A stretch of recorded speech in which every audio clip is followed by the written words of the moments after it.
When life gets hard, most people don't lose because they lack talent, intelligence, or opportunity. They lose because they lose their drive. Motivation fades, energy drops, and suddenly the goals that once excited you feel heavy. But here's the truth: most people never learn. Motivation is not something you wait for, it's something you create. The first thing you must do is change what you focus on. Whatever you focus on, you feel. If you focus on what's unfair, what's missing, or what went wrong, your body collapses, your energy drains, and motivation disappears. But if you train yourself to focus on what you can control, what you can learn, and what this moment is shaping you into, your energy shifts instantly. Hard times don't destroy people, meaningless hard times do. Give your struggle a purpose and it becomes fuel. Next, you must take control of your state. Your emotions don't come from your circumstances, they come from your physiology and your inner dialogue. When life hits hard, don't shrink, expand. Change your posture, your breathing, your movement. Move your body with intensity and your mind will follow. Speak to yourself with strength, not sympathy. You don't need comfort, you need power. Then remind yourself of your why. Pain becomes unbearable only when you forget what you're fighting for. The strongest people on earth are not the ones with easy lives, but the ones with reasons bigger than their pain. Attach your actions to something greater than yourself, your family, your future, your purpose. When the why is strong enough, the how always appears. You must also learn to see adversity as training, not punishment. Life isn't happening to you, it's happening for you. Every challenge is shaping your character, sharpening your discipline, and testing your standards. Ask better questions. Instead of, why is this happening to me? Ask, what is this demanding of me right now? The quality of your questions determines the quality of your life. Finally, commit to daily progress, not perfection. Motivation doesn't come from massive wins, it comes from keeping promises to yourself. Do one thing every day that proves you're still in control. Momentum builds motivation, not the other way around. Life will get hard, that's guaranteed. But when you decide that pain will refine you instead of define you, nothing can stop you. This is where strength is built. This is where leaders are forged. This is where you rise. Motivation is not something that suddenly appears when conditions are perfect. It is created by what you choose to focus on moment by moment. Whatever you consistently direct your attention toward becomes your emotional reality. When life gets hard, most people obsess over what is wrong, what they have lost, or what they fear might happen next, and that focus drains their energy and weakens their drive. The moment you fixate on problems without purpose, your nervous system reacts as if you are trapped and motivation disappears. This is not a failure of character, it is a failure of focus. You always have more control than you think because you can decide what something means. Two people can face the same challenge and experience completely different levels of motivation depending on what they focus on. One sees the obstacle as proof that life is against them. The other sees it as evidence that they are being tested for something greater. The circumstances are identical, but the emotional outcomes are worlds apart. Meaning is created by focus, and meaning determines how much energy you bring to any situation. If you focus on what you cannot control, you feel powerless. If you focus on what you can control, you feel strength returning. Even in the darkest moments, you can control your effort, your attitude, and your next action. Shifting your focus from outcomes to actions immediately restores momentum. Instead of asking why things are not working, focus on what you can do right now to move forward, even if the step feels small. Progress, no matter how minor, fuels motivation because it reminds you that you are still in motion. Your brain is constantly scanning for what you tell it is important. When you repeatedly focus on failure, pain, or fear, your mind collects evidence to reinforce those feelings. When you focus on growth, lessons, and opportunity, your brain starts searching for ways to support that focus. This is why gratitude, learning, and contribution are powerful tools during hard times. They redirect your attention from survival to expansion. Staying motivated when life is hard requires training your focus like a muscle. You don't wait until you feel inspired to choose empowering thoughts. You choose them because you understand the cost of not doing so. Every time you deliberately shift your focus towards strength, solutions, and purpose, you reclaim your energy and remind yourself that you are not defined by what happens to you, but by where you place your attention. Your emotions are not controlled by your circumstances, they are controlled by the state you are in. When life gets hard, most people allow their body to collapse, their breathing to shorten, and their voice to weaken, and then they wonder why motivation disappears. The body is always leading the mind. Before you try to think your way into motivation, you must move your way into it. Your physiology shapes how you feel, and how you feel determines what you believe is possible. When pressure hits, the instinct is to withdraw, to conserve energy, to protect yourself. But that response signals defeat to your nervous system. Instead, you must consciously do the opposite. Stand taller, breathe deeper, move with purpose. A powerful body creates a powerful emotional state. When you expand physically, your mind begins to follow that expansion. Energy rises not because life suddenly improves, but because you decided to take control of your state. Breathing is one of the fastest ways to shift how you feel. Shallow breathing creates anxiety and fatigue, while deep, rhythmic breathing signals strength and certainty. By slowing and deepening your breath, you interrupt panic and restore clarity. This is not theory, it is biology. The way you breathe directly affects your nervous system, and your nervous system determines whether you feel capable or overwhelmed. Your inner dialogue is just as important as your posture and breath. The words you say to yourself shape your emotional landscape. When life is hard, many people speak to themselves with criticism or self-pity, and that language drains motivation. Instead, you must choose language that creates movement and power. Speak in commands, not complaints. Replace questions that weaken you with statements that reinforce strength and direction. Movement itself is a catalyst for motivation. You don't need to wait until you feel ready to act. Action creates readiness. Even small, intentional movement shifts your emotional state and reminds you that you are alive, capable, and in control. When you change how you use your body, you change how you experience your life. Master your state and motivation stops being something you chase and becomes something you generate from within. Pain only becomes unbearable when it feels meaningless.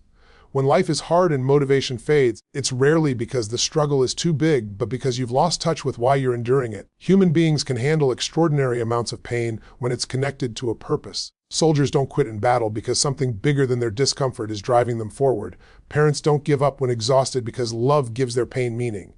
Purpose transforms suffering into strength. When you forget your why, every obstacle feels heavier than it really is. Your mind starts asking, why keep going? And without a clear answer, motivation collapses. Reconnecting to your why doesn't mean repeating vague affirmations. It means emotionally associating your actions with something that truly matters to you. Your why must be strong enough to pull you forward even when you don't feel like moving. Logic won't sustain you in hard moments, emotion will. A powerful why is not about what you want, it's about who you are becoming and who you are doing it for. Goals focused only on comfort or approval break under pressure. Goals tied to identity, contribution, and long-term vision grow stronger when tested. When your actions are connected to protecting your family, honoring your values, or becoming the person you know you're capable of being, pain becomes a price you are willing to pay. Your brain needs reasons to endure discomfort. If you don't give it a compelling one, it will invent excuses to quit. That's why you must repeatedly remind yourself what this struggle is preparing you for. Hard moments are not random. They are shaping discipline, resilience, and character. When you link today's pain to tomorrow's strength, suffering stops feeling pointless and starts feeling necessary. Reconnecting to your why also changes how you interpret setbacks. Failure no longer means you're not good enough. It means you're being refined. Rejection no longer feels personal. It feels directional. Every challenge becomes evidence that you are in the arena, not on the sidelines. This shift in meaning restores motivation because it reminds you that what you're going through matters. The strongest motivation comes when you stop asking what this situation is doing to you and start asking what it is calling out of you, because a clear and emotionally charged why gives you the power to endure discomfort, override fear, and keep moving forward even when the path feels heavy and uncertain. Most people experience adversity as a sign that something has gone wrong, as if life is punishing them or pushing them off course. That interpretation is what drains motivation and creates helplessness. Adversity itself is not the enemy, the meaning you attach to it is. When you see challenges as punishment, you shrink. When you see them as training, you grow stronger through them. Life does not reward comfort, it rewards adaptation. Every demanding moment is developing a skill within you, whether you are aware of it or not. Pressure builds emotional endurance. Uncertainty sharpens decision-making. Rejection strengthens self-reliance. Difficulty forces you to raise your standards and become resourceful. If life removed all resistance, you would stagnate. Growth requires stress, just like muscle requires resistance to become stronger. Without adversity, there is no expansion. When you adopt the mindset that life is training you, setbacks stop feeling personal. You stop asking why things are unfair and start asking what this moment is preparing you for. This shift immediately restores a sense of control. You may not control what happens, but you control how you train through it. Instead of resisting discomfort, you use it. Instead of wishing for easier circumstances, you build a stronger self. Adversity also exposes your standards. It reveals what you tolerate, what you fight for, and what you are willing to improve. When things are easy, habits go unquestioned. When things get hard, weaknesses surface. This is not to embarrass you, it is to show you where growth is required. Training always reveals the gaps so they can be strengthened. Avoiding difficulty only delays development. Seeing hardship as training creates emotional resilience. You stop panicking when things go wrong because you expect resistance as part of the process. Confidence grows not from constant success, but from knowing you can handle discomfort and keep going. Every challenge you survive becomes evidence of your capability. That evidence compounds over time and builds unshakable belief. When motivation fades during hard times, remind yourself that this moment is shaping discipline, character, and emotional strength. Training is rarely comfortable, but is always purposeful. When you commit to growing through difficulty instead of escaping it, adversity becomes an ally rather than an obstacle, and you begin to trust that every challenge is forging you into someone stronger than you were before. The quality of your life is shaped by the quality of the questions you consistently ask yourself. When life gets hard, most people ask questions that weaken them, questions that focus on blame, fear, or limitation, questions like, why does this always happen to me? Or what if I fail again? Direct the mind toward pain and paralysis. The brain is designed to answer questions, and when you ask disempowering ones, it will find evidence that supports helplessness and doubt. Empowering questions shift your focus and unlock motivation even in difficult moments. When you ask, what can I learn from this?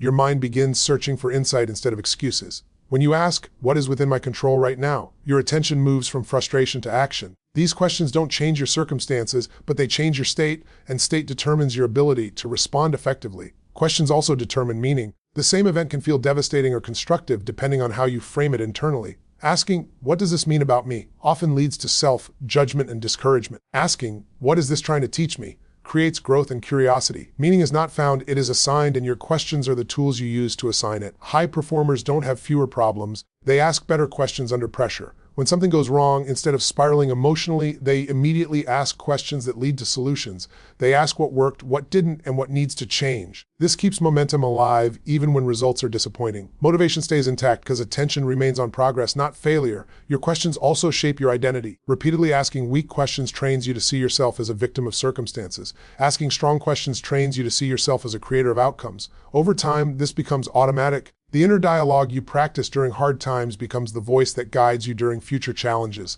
When life feels overwhelming, pause and listen to the questions running through your mind. Replace those that drain your energy with ones that direct it. Ask questions that demand resourcefulness, courage, and action. The moment you change your questions, you change your focus, your emotions, and your direction, because the answers you seek determine the path you walk and the strength you bring to every step forward. Motivation is not sustained by massive breakthroughs, it is sustained by momentum. When people wait for perfect conditions or dramatic wins, they place their motivation outside their control. The truth is that motivation grows when you prove to yourself, consistently, that you do what you say you will do. Keeping promises to yourself builds self-trust, and self-trust is the foundation of lasting drive. Daily progress creates emotional certainty. Even the smallest action, when taken deliberately, reminds you that you are still in motion. When life gets hard, the goal is not to do everything, it is to do something. Small wins accumulate and quietly rebuild confidence. Each completed action sends a signal to your brain that you are capable and disciplined, and that signal strengthens motivation far more effectively than waiting for inspiration. Perfection destroys momentum. When you demand flawless performance, setbacks feel like failure and motivation collapses. Progress-focused thinking keeps you engaged even when results are imperfect. Growth happens through iteration, not instant success. By measuring success by effort and consistency rather than outcomes, you stay connected to the process instead of emotionally reacting to short-term results. Keeping promises to yourself also sharpens your identity. Every time you follow through, you reinforce the belief that you are reliable and resilient. Every time you break commitments, even small ones, you weaken that belief. Motivation is deeply tied to identity. When you see yourself as someone who follows through, action becomes natural. When you see yourself as inconsistent, resistance grows. Momentum compounds over time. One disciplined action makes the next easier. Energy follows action, not the other way around. Waiting to feel motivated before moving guarantees stagnation. Moving despite low motivation creates the emotional shift you were waiting for. This is why routines matter more than mood. Structure protects progress when emotions fluctuate. Daily progress also reduces overwhelm. Instead of being consumed by the size of your goals, you focus on the next achievable step. This keeps your nervous system calm and your mind engaged. Motivation stays alive because the path forward feels manageable and clear. When life challenges your endurance, return to the basics. Choose one action you can complete today and commit to it fully. Let consistency rebuild confidence and let momentum restore motivation, because progress, no matter how small, is the evidence that you are still moving forward and still in control of your direction.